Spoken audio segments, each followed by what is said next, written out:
নির্বাচনের জন্য নির্বাচন কমিশন পুরোদমে প্রস্তুতি নিচ্ছে বলে মন্তব্য করেছেন প্রধান নির্বাচন commissioner M Nasir Uddin. Rohingya voter ঠেকাতে সব চেষ্টা চলছে বলেও জানান সিএসি।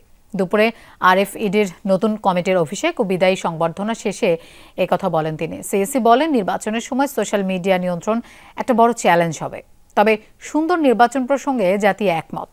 তিনি বলেন, সংসদীয় আসনের সীমানা নির্ধারণে ৩৫০টিরও বেশি আবেদন জমা আছে, তবে আইন না বদল হলে এসব আবেদন নিষ্পত্তি করা যাচ্ছে না বলেও জানান তিনি। বলেন, প্রয়োজনীয় সংস্কার চলছে, এর মধ্যেই সবচেয়ে ভালো নির্বাচন করার চেষ্টা করছে ইসির সব কর্মকর্তা সর্বোচ্চ শ্রম দিচ্ছেন বলেও জানান প্রধান নির্বাচন কমিশনার।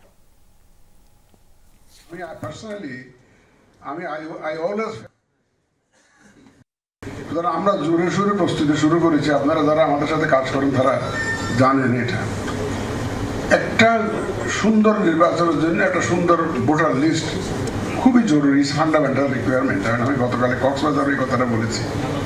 সেটা যে নির্বাচনই হোক, হোক স্থানীয় সরকারের হোক জাতীয় সরকারের,